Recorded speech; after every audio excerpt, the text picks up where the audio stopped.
Today, let's talk about defeating the enemies of growth. We'll do a brief review from the last episode, and we'll dive into new content. What do we know about growth? Growth is never automatic. It's never guaranteed. Organizations don't drift toward growth. They drift toward complacency, complexity, and decline. In other words, if you're not intentionally preparing for growth, you're unintentionally preparing for decline. We talked about the four enemies of growth. Number one, unnecessary complexity. Complexity is the silent killer of growth. Growth creates complexity, and complexity kills growth. The second enemy is an unscalable process. Today, we're going to talk about the growth drivers that help you scale up. Number three is an unhealthy mindset. They're all over our organizations. The problem is unhealthy mindsets create unhealthy organizations. Then the fourth enemy is underdeveloped leaders. As your organization grows, unfortunately, you will outgrow some leaders. If you have underdeveloped or incapable leaders, they will become the lid to your progress. In the last episode, we attacked enemy number one, unnecessary complexity, and we talked about fighting it with a simple structure. What do you do as leaders? You fight for organizational simplicity because growth creates complexity and complexity kills growth. Therefore, as a leader, you must kill complexity or complexity will kill growth. We're looking for two different barriers to organizational simplicity. We're looking for unnecessary rules, policies, layers, or meetings. And we're also looking for low-value activities or distractions. What are we going to do? We're going to remove unnecessary layers. We're going to streamline communication. We're going to empower lower-level leaders, and we're going to eliminate everything that slows progress. How do we do it? We'll kill a rule, cut a meeting, remove a policy, and empower a person. Because organizations never stumble into simplicity. Growth creates complexity, and complexity kills growth. Therefore, we must kill complexity, or complexity will kill our growth. Let's look at new content for this episode. We'll start with the second enemy of growth, and it's a phrase that I call unscalable process. An unscalable process marks the beginning of the end. So to defeat this enemy, we need what I call a definable growth flow. A definable growth flow. What we want to do is we want to clearly define the drivers that will help us scale up. We need to clearly define them because if you cannot define them, you cannot accomplish them. Now, scaling an organization is incredibly complicated. To be really, really clear, growing an organization is different than scaling an organization. Growth increases revenue and resources at a similar pace. But when an organization scales, it increases revenue or impact at an exponential rate. What do we know?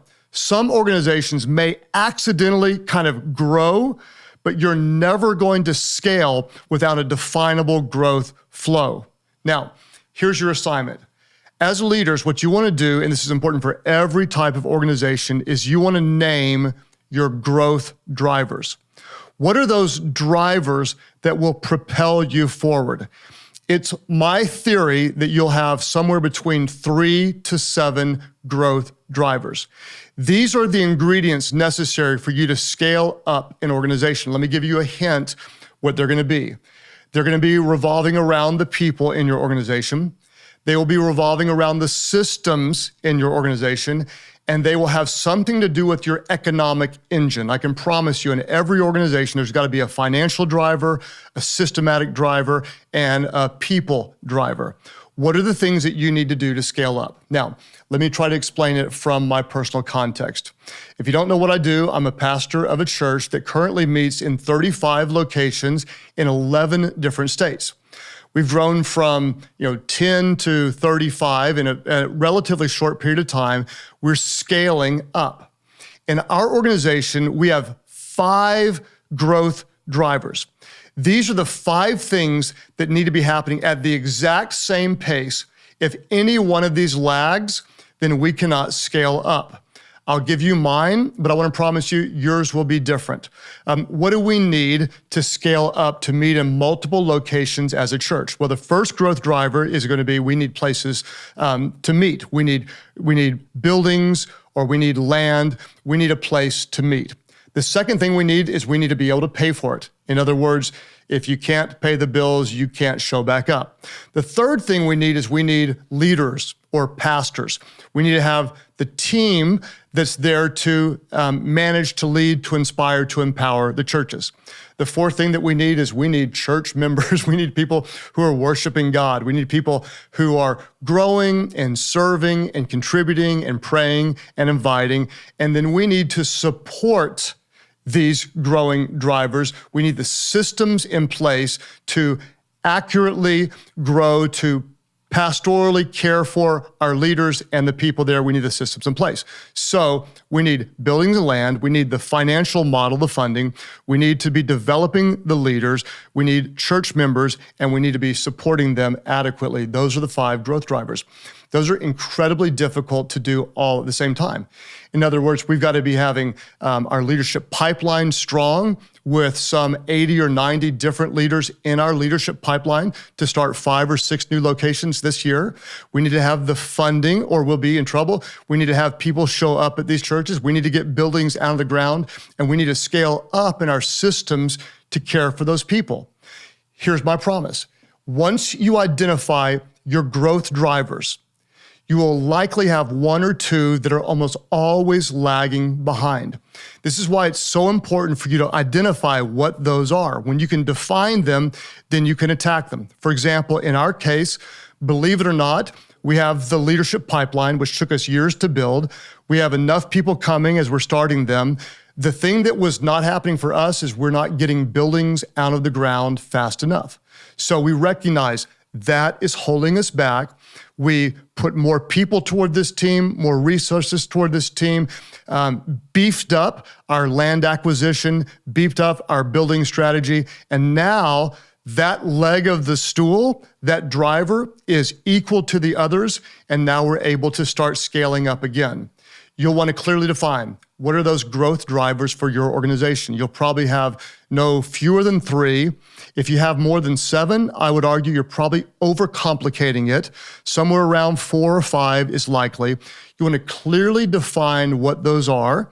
And then as a leader, you measure them. You can't grow if one of those legs of the stool isn't stable, isn't strong, isn't growing with the rest of those. Clearly define what you need in your organization to scale up. If you can't define it, you can't accomplish it. The third enemy of growth is what we call unhealthy mindsets. Now, I don't have to tell you this because I promise you've seen it in your organizations. There's unhealthy mindsets all around. How do you defeat this enemy? You defeat it with what some have called a growth mindset. You want a growth mindset. Now, I want to mention 2 books that helped influence my thinking on this subject. There's the book called The Founder's Mindset by Zook and Allen, subtitle, How to Overcome the Predictable Crisis of Growth. Then there's the book called Mindset, which is a must-read by Carol Dweck, The New Psychology of Success. What do we know about our mindset? Our mindset determines our direction. How we think in an organization determines how we can grow, change, or succeed. Now, Dweck, in her book, talks about the difference between a fixed mindset and a growth mindset. A fixed mindset believes like we're good at certain things and not good at other things. A growth mindset believes we can get better. Fixed, a person's going to say, I'm not good at this, or as an organization, we're not good at this. A growth mindset, though, is going to say, I'm not good at this yet. Or, as an organization, we're not good at this yet. Why is this so important? Just as a person has what we call a self-esteem, a positive self-esteem, a negative self-esteem, maybe they're insecure or whatever, organizations also have an identity. I would call it organizational esteem. It's how we see ourselves as a team, how we think. How we think determines how we behave. If you want to change your organization, change how people think. If people have a fixed mindset, we're not good at this, we're never going to grow as an organization. For example, some leaders might think attack, other leaders might think protect. Some leaders might have a bias toward risk, others have a bias toward not failing. There's a big difference in where your organization is going to end up with different mindsets. Side note, you never become great by playing it safe, if you're wondering how I feel about risk. Now, I'm going to give you my version of the founder's mindset. If you want to look at the accurate version of the original authors, read the book by Zook and Allen. This is based on my memory, my own opinions, my own thoughts, but the idea originates with Zook and Allen. There's 5 things that in my own language I want to have in the mindsets of our leaders. What are those 5 things? I want a bias for action. I want bold leadership. I want defiant stubbornness. I want leaders who think like owners, and I want an obsessive focus. If I'm trying to drive the mindset of our leaders, I want a bias for action. In other words, we're always going to fail somewhere along the way, but when we fail, we want to fail being active, not passive. I want bold leadership. I want our leaders to believe in limitless horizons, not afraid of failure, because growth and comfort never, ever coexist. I want defiant stubbornness. I want an aversion to bureaucracy. I don't want anybody to tell me something can't be done. We will find a way to get it done. Also, I want our leaders to think like owners.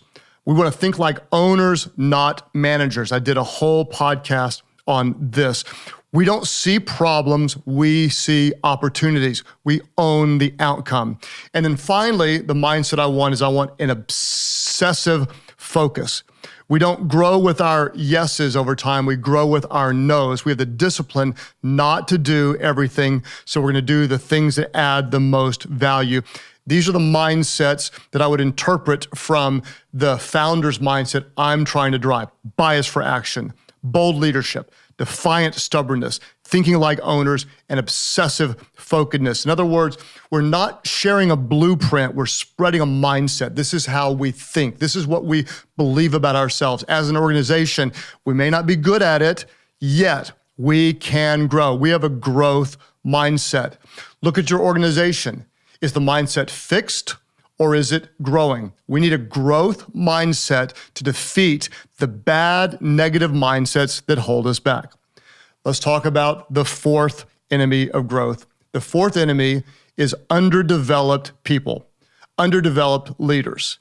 If your organization outgrows its leaders, and any growing organization outgrows a few, those leaders become the lid to progress.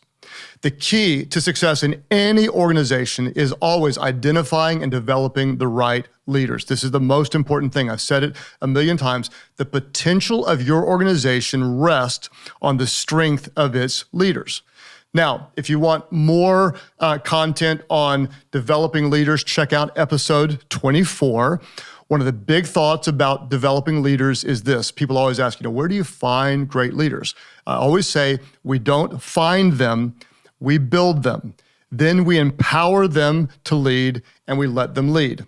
As a leader, look at the people around you and ask yourself, are you giving them permission to fail? Are you giving them the adequate, important, necessary feedback to grow? And then are you getting out of their way and letting them lead and giving them opportunities, giving them room to rise? Let's talk about these 3 in detail. Permission to fail. This is so important. We have to give our teams permission to fail because growth always involves the risk of failure. What we need to do as leaders is we need to help our leaders get out of their comfort zones, try something new, stretch, spread their wings, and find and develop untapped leadership muscles that exist in their bodies. What do we know? Growth and comfort never coexist. We have to give them permission to fail. Now, what do we know as development of leaders? Remember, people grow best while they're in the game. Many organizations, they make the mistake of saying, we need to build a program to develop our leaders. No, don't create a separate pathway. That's really stupid in my opinion. This undervalues the growth that happens in the normal course of the day-to-day jobs. Stretch people where they are. We don't have a growth track or a developmental strategy for our leaders. Our whole organization is about developing leaders. It's not something we do on Tuesdays. It's something that we do all the time. It's not even just something we do. It's who we are. Besides, we don't want like little junior developing leaders on their growth track. We want our whole organization. We're all on the growth track. I'm on the growth track. We're all helping develop each other. Let me say it this way. Growing leaders is not a program. It's burned into our culture. It's not something we do on the side. It's the heart of everything we do to develop our leaders. It's not what we do. It's who we are. So, a simple strategy and a simple tool. Let's start with the strategy. Here's your strategy. Don't just see people as a means to get something done. Hey, go do this for me. Don't just see people as a means to get something done. See getting things done as a tool for developing people. See it as a means to developing people. In fact, my friend Andy Stanley, who has a great leadership podcast, he says two of the greatest words you can give to your team would be, you decide. Someone comes and says, hey, what do you think about this? And you just put it back on them. You decide. You decide, what are you doing? You're not just giving them something to do, you're putting them in an environment where they make decisions, where they grow as a leader. Now, what if they get it wrong? They're gonna get it wrong sometimes. That's how they grow. We're not seeking perfection. What we're doing is we're seeking growth. Now, when you empower people, you must endure what I call the developmental dip. In other words, you may be able to do it at a level 9. They're going to do it at a 6. There's a dip in performance, but you have to push through the dip to discover their potential of performance. They may be able to perform at a 11 one day, way better than you even thought possible. So if you're going to focus on one thing of all that we talked about, and you're only going to focus on one thing, please focus on making your leaders great. Why? Develop your people, because great leaders, they're going to do 4 things. Great leaders will simplify your organization. Great leaders will create a definable growth flow. They'll drive the right growth mindsets in your other leaders, and they will continue to develop other leaders. What do we know? Great leaders grow great organizations. What I want to do is I want to get personal with you. I'm going to hold that till the end. But first, let's review. What do we know? An unscalable process marks the beginning of the end. To defeat this enemy, we need a definable growth flow. We're going to clearly define what we need in order to scale up. This is an assignment for you. You're going to name your 3 to 7 growth drivers. We know they'll probably involve people, systems, and your economic engine. If you can't define them, you cannot accomplish them. The third mindset we talked about, that is the enemy, is the unhealthy mindset. We defeat that enemy with the growth mindset. Our mindset determines direction. How we think determines how we behave. We don't have a fixed mindset. We have a growth mindset. We don't say, I'm not good at this. We're not good at this. We say, we're not good at this yet. We can grow, we can get better. Because just as a person has a self-esteem, our team has an organizational esteem. And we want our team to think like leaders, to think that we can grow. If you want to change your organization, change how people think. What are my big drivers in the mindset? A bias for action. When we fail, we'll fail aggressively. Bold leadership, defiant stubbornness, thinking like owners, and obsessive focus. The fourth enemy of growth is the underdeveloped leaders. And so we're going to have a growing pipeline of growing leaders, because the key to success in any organization is identifying and developing the right leaders. We're going to give them permission to fail, help them get out of their comfort zones. We aren't seeking perfection, we're seeking growth. We will endure the developmental dip if we focus on only one thing. We're going to focus on making our people great. What do great leaders do? Great leaders simplify your organization. They create a definable growth flow. They drive growth mindsets, and they continue to develop other leaders. Great leaders create great organizations. To get a little bit personal with you right now, this is in the middle of what I'm working with our team. Our organization is approaching the 25-year mark, and we have seen mostly consistent growth for a 25-year period. This is incredibly rare. It's really, really rare to see an organization will have multiple decades of continued and sustained growth. Right now, we're in a little bit of a flatter season. This tends to happen. What'll happen is you'll grow, you'll stabilize, you'll grow, you'll stabilize, and we're at a stabilization place. So what I'm doing as a leader is I'm looking at these different enemies. In our personal organization, one of the enemies that we have right now is complexity. I just did a whole talk for our staff to work on simplifying. What I want to do is I just want to tell you, this stuff isn't easy. I'm 25 years into it, and I work on this thing just like you do.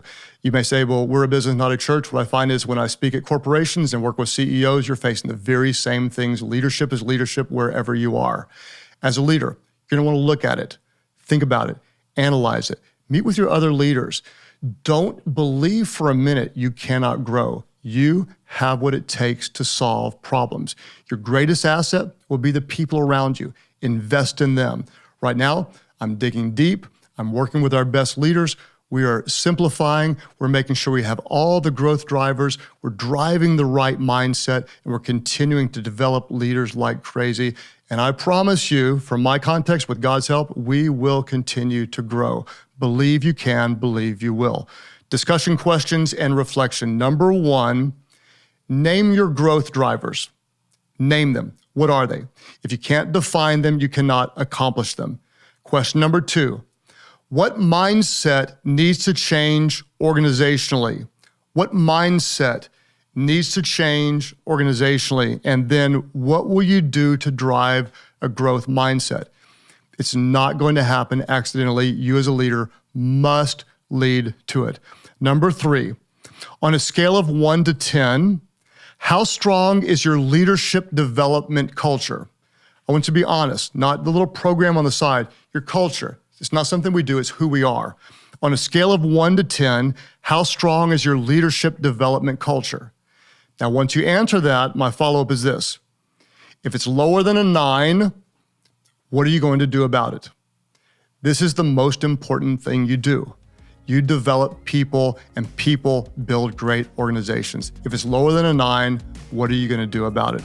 These are really big questions. I hope you'll work on these with your leadership team and the people around you. I want to wrap up by saying a big thank you to those of you that share on social media. Invite others to be a part of our community. Be back with you next month for brand new content. I know there's pressure on you. You feel like you have to know it all. No, you don't. Be yourself, because people would rather follow a leader who's always real than one who's always right. Thank you for joining us at the Craig Groeschel Leadership Podcast. If you want to go even deeper into this episode and get the leadership guide or show notes, you can go to Life.Church/leadership podcast. You can also sign up to have that information delivered straight to your inbox every month. In the meantime, you can subscribe to this podcast, rate and review it on iTunes, and share with your friends on social media. Once again, thank you for joining us at the Craig Groeschel Leadership Podcast.